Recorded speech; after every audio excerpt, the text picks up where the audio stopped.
I had not been seated very long ere a man of a certain venerable robustness entered, immediately as the storm-pelted door flew back upon admitting him. A quick regardful eyeing of him by all the congregation sufficiently attested that this fine old man was the chaplain. Yes, it was the famous Father Mapple, so called by the whalemen, among whom he was a very great favorite. He had been a sailor and a harpooner in his youth, but for many years past had dedicated his life to the ministry. At the time I now write of, Father Mapple was in the hearty winter of a healthy old age, that sort of old age which seems merging into a second flowering youth, for among all the fissures of his wrinkles, there shone certain mild gleams of a newly developing bloom, the spring verdure peeping forth even beneath February's snow.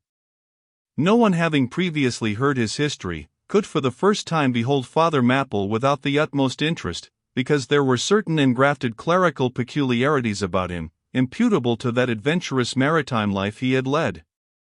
When he entered I observed that he carried no umbrella, and certainly had not come in his carriage, for his tarpaulin hat ran down with melting sleet, and his great pilot cloth jacket seemed almost to drag him to the floor with the weight of the water it had absorbed.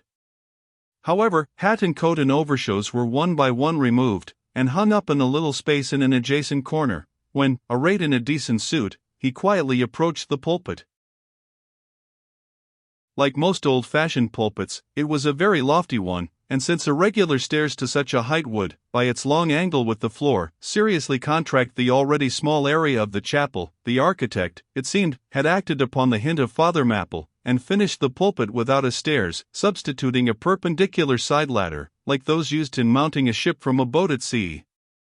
The wife of a whaling captain had provided the chapel with a handsome pair of red-worsted man-ropes for this ladder, which, being itself nicely headed, and stained with a mahogany color, the whole contrivance, considering what manner of chapel it was, seemed by no means in bad taste. Halting for an instant at the foot of the ladder, and with both hands grasping the ornamental knobs of the man-ropes, Father Mapple cast a look upwards, and then with a truly sailor-like but still reverential dexterity, hand over hand, mounted the steps as if ascending the maintop of his vessel.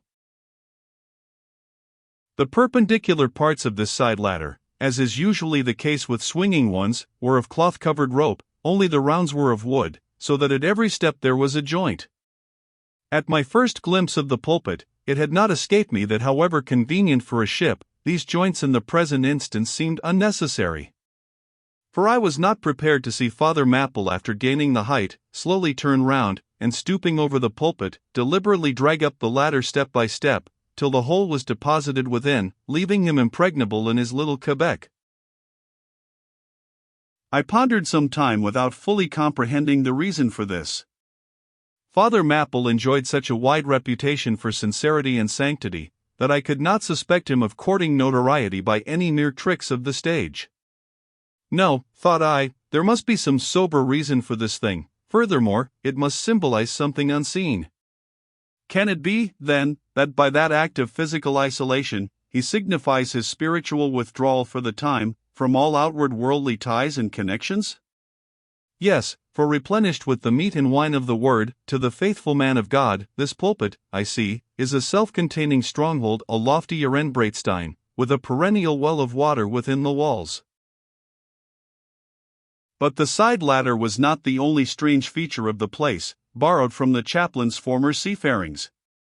Between the marble cenotaphs on either hand of the pulpit, the wall which formed its back was adorned with a large painting representing a gallant ship beating against a terrible storm off a lee coast of black rocks and snowy breakers.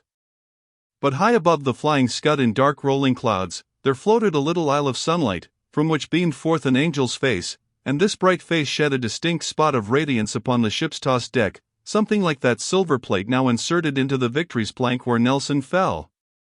Ah, noble ship, the angel seemed to say, beat on, thou noble ship, and bear a hardy helm, for lo! The sun is breaking through, the clouds are rolling off, serenest azure is at hand. Nor was the pulpit itself without a trace of the same sea taste that had achieved the ladder and the picture. Its paneled front was in the likeness of a ship's bluff bows, and the Holy Bible rested on the projecting piece of scroll-work, fashioned after a ship's fiddle-headed beak. What could be more full of meaning, for the pulpit is ever this earth's foremost part, all the rest comes in its rear, the pulpit leads the world. From thence it is the storm of God's quick wrath is first descried, and the bow must bear the earliest brunt. From thence it is the god of breezes fair or foul is first invoked for favorable winds. Yes, the world's a ship on its passage out, and not a voyage complete, and the pulpit is its prow.